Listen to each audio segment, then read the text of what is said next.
खुदा की शुक्रगुजारी करते हैं। लेकिन इसके साथ एक ख़ास बात जो मैं आपसे शेयर करना चाहती हूँ। आप सब जानते हैं कि जब मैंने खुद अपने बाप को या हमने देखा कि वो अपने मुंह से खा भी नहीं सकते थे और उनकी कमर में बहुत पेन रहती थी, वो लेट भी नहीं सकते थे ज़्यादा देर। दुख कभी इस बात का होता कि वो खा भी नहीं खुद सकते थे और बेड पे इतनी देर लेट भी नहीं सकते थे, बहुत पेन होती थी। अपने हाथों से कुछ कहने की कोशिश करते लेकिन हम समझ ना पाते। लेकिन खुदा के शुक्रगुजार हैं कि खुदा ने संभाले रखा और यकीनन हम में से हर को जो भी कोई प्यारा से इस दुनिया से गया है याद ज़रूर आता है। आज यहाँ खुदा के घर में हम देखते हैं कितनी तादाद है और ये साल का वो इतवार है जो कि आखिरी है। हम में से जितनों को भी खुदा ने ज़िंदगी, सेहत, तंदुरुस्ती, सलामती अता की, हम खुदा के घर में मौजूद हैं और इस बड़ी शुक्रगुजारी के साथ खुदा के घर में आए हैं कि आज फिर से वो हमें अपने कलाम से रिन्यू करेगा, ताज़ा करेगा। ये जो हवाला आपके सामने पढ़ा गया, ये भी एक ऐसे खुदा के खादम के हवाला से जो खुदा से प्यार करता था और इसका नाम अज़रा है।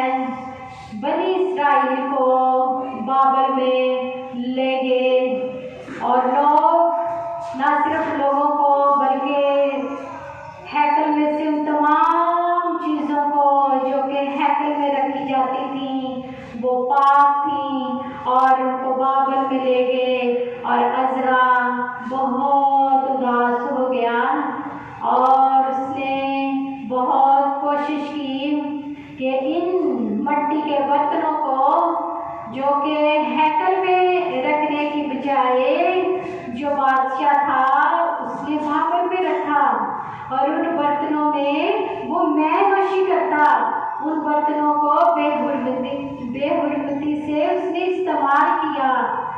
ये बहुत दुख की बात थी, लेकिन उसने बहुत मेहनत के बाद, बहुत दुआओं के बाद वो वापस लेके आया खुदा की हैकल में उन बर्तनों को और उन लोगों को।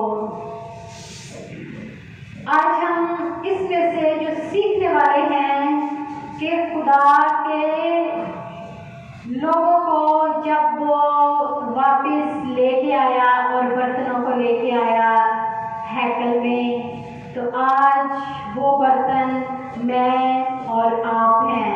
हैकल यहाँ खुदा का घर है। मैं और आप यहाँ पे खुदा के कलाम को जब सुनते हैं, हम जानते हैं कि इन बदनों में उसने ज़िंदगी का दम फूंका, फिर हम जीती जान हुए और इन बर्तनों को अगरचे हम जानते हैं कि ये खुदा के बर्तन हैं, तो हम जाने कि हम किस तरह से अपने खुदा के लिए इस्तेमाल हो सकते हैं। आज बहुत से ऐसे लोग हैं, अगर गोंदला वाले अड्डे पे जाएं और उधर एक दीवार पे लिखा हुआ है पतरस मसीह जादूगर, ये भी देखिए खुदा ने उस शख्स को भी अपने बेटे के खून से खरीदा, जिंदगी का दम उसमें फूंका, लेकिन वो किस तरह से अपने आप को इस्तेमाल कर रहा है। ये तो चार ऐसे लोग हैं जो इस तरह से नजर आते हैं, लेकिन आज हमारी जिंदगियों में बहुत से ऐसे लोग भी हैं जो स्टार प्लस को भी इस्तेमाल करते हैं। स्टार प्लस का मतलब ये हम दुआ भी कर लेते हैं, चर्च भी आ जाते हैं और ऐसे लोगों की कभी मदद करने की कोशिश नहीं करते जो वो बर्तन जो खुदा के बगैर हैं, वो बर्तन जो खुदा को जानते नहीं है, वो बर्तन जो खुदा की हजूरी में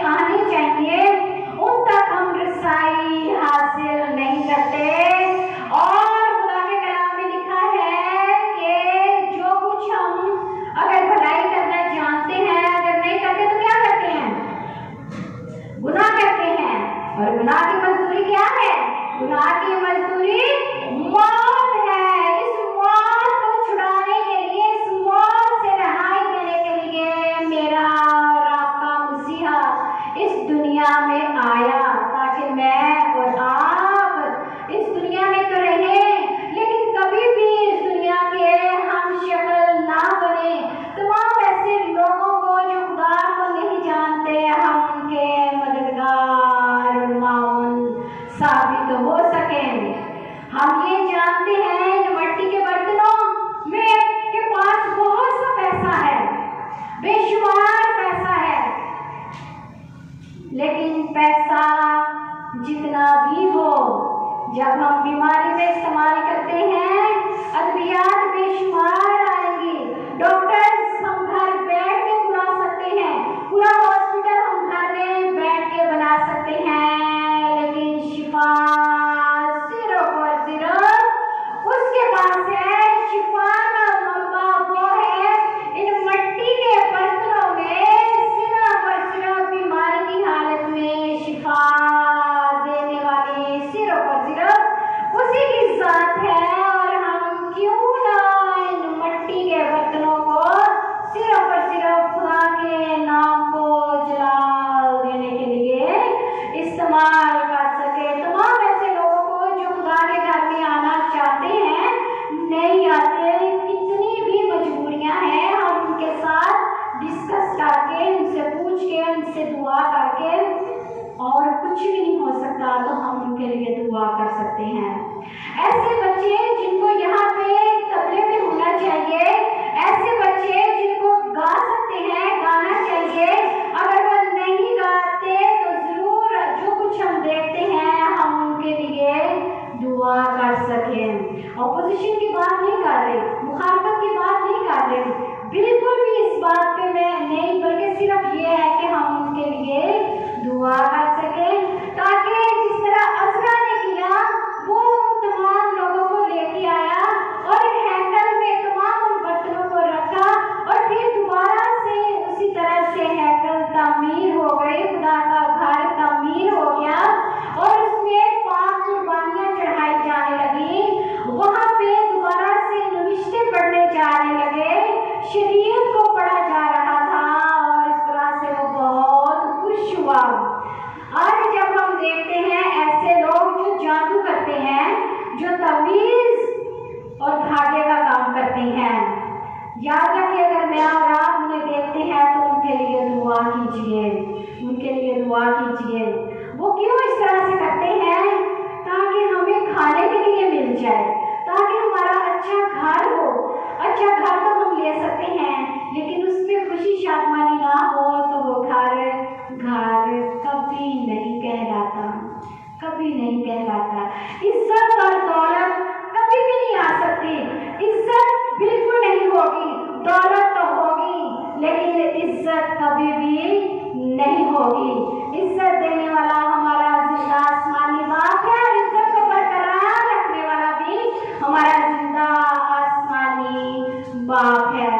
आज जब हम इस आखिरी इतवार में खुदा के घर में आए हैं, अपने आप को जितने भी उदास हैं, मायूस हैं, जानते कैसी बातें हैं जो हम किसी के साथ डिस्कस नहीं कर सकते, किसी को बयान नहीं कर सकते, तो मेरा जिंदा खुदा, हमारा जिंदा खुदा, उसने ये कहा है, थके बंदे, बहुत से दबे लोगों, मेरे पास आओ, मैं तुम्हें क्या दूंगा? आराम दूंगा। आराम उसके पास है।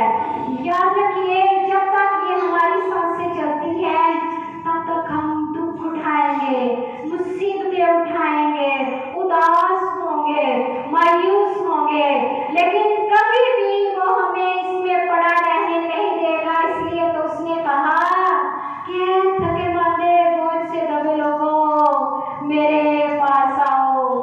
हमारा और खुदा का मुखालिफ इब्लीस, खुदा ने आदम को बनाया, आदम से बातचीत की और उसको क्या कहा? खुदाइश की किताब उसके दूसरे बाब की 15वीं आयत में खुदा ने उससे कहा, ये सब कुछ तेरे लिए है, तू इनको खा, इंजॉय कर, लुत्फानंदोज हो, लेकिन क्या है, एक का फल ना खाना।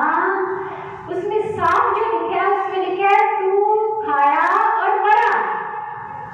ये नहीं लिखा कि तू खाएगा और मरेगा। शैतान बहुत तरीके से बना के आगे 5वें बाब की अगली आयतों में उसमें लिखा है तुम्हारी आंखें खुल जाएंगी। याद रखो, खुदा जैसे बन जाओगे। लेकिन उसके साथ उसने कहा तुम नहीं मरोगे। उसने फ्यूचर की बात की, लेकिन मेरे और आपके खुदावंद ने तो उन्हें वही में उसका नतीजा निकाल के बता दिया, अगर तूने ये खाया और मरा। खुदा ने आदम के साथ बात की और आदम ने हवा के साथ बात की। आज हम देखें हमारी स्ट्रॉन्ग कम्युनिकेशन हो, हमारी स्ट्रॉन्ग रवाबत खुदा के साथ हो, कोई सेकंड पर्सन उसके अंदर ना आए। और वो इब्लीस है, वो शैतान है, मुख्य तरीके से हमारे जहनों को, सोचों को इस तरह से लेके जाएगा। लेकिन हमने क्या करना है, खुदा का शुक्र करते हुए कि हमारे बदन मट्टी के जो बर्तन हैं ये खुदा के लिए हैं। आज इस नए साल में जो मेरा खुदा, हमारा खुदा हमें दे, सिर्फ और सिर्फ उसी के नाम को जलाल देने के लिए मैं इस्तेमाल होती रहूं, मैं इस्तेमाल होता रहूं। कोई जादूगर को देख ले, कोई ऐसी बात देख ले, बजाय कि किसी दूसरे को कहने की बजाय हम उसके लिए दुआ कर सकें, अपने घर बैठ के दुआ कर सकें, ताकि खुदा बाप ने मेरे और आपके लिए अपने बेटे को भेजा। और खुदा करे कि हम सब जब उसका बेटा दुनिया में आए हमें लेने के लिए, हम सब खुशी से उसका इस्तेमाल करते हुए आसमान पे जाएं, खुशी से जाएं। यही उसका मकसद है और यही हमारा मकसद है। खुदा करे कि हम इन बंधनों को उसके नाम को जलाल देने के लिए हमेशा हमेशा इस्तेमाल होते रहें। बहुत सी जिंदगियां हमसे जुदा हो गई, हमसे दूर चली गई, और इस ईमान और यकीन से कि हम भी वहां जाएंगे और एक दिन उन्हें मिलेंगे, इस उम्मीद पे हम यहाँ पे खड़े हैं। इस उम्मीद पे हम खुदा के हुजूर हर रोज जाते हैं, दुआ करते हैं, कलाम मुकद्दस को पढ़ते हैं और खुदा से हम यही दुआ और इल्तिजा करेंगे कि जब तक हम जिंदा हैं मैं सिर्फ और सिर्फ तेरी रहूंगी, सिर्फ और सिर्फ तेरा रहूंगा। आइए हम अपने सरों को झुकाएं और थोड़ी देर के लिए हम दुआ करेंगे, अपने आप को खुदा के सुपुर्द करेंगे कि आज जो कुछ मैंने सीखा है तेरे कलाम में से, तेरे पाक रूह ने मेरी रहनुमाई की है, मैंने उसको सीखा है, मैं जरूर इसको अपने दिल में रखूं और किसी तरह से भी इसको भूल ना जाऊं। खुदा मुझसे दुआ कीजिए, कुछ सेकंड्स के लिए, कुछ मिनट्स के लिए याद कीजिए कि खुदा बड़ी शुक्रगुजारी के साथ तेरे घर में आया हूँ, मैं तेरा शुक्र करती हूँ, मैं तेरा शुक्र करता हूँ। और इन मट्टी के बर्तनों में यीशु मसीह के नाम से जो तूने अपनी जान डाली है, ये सिर्फ तेरे लिए ही इस्तेमाल हो।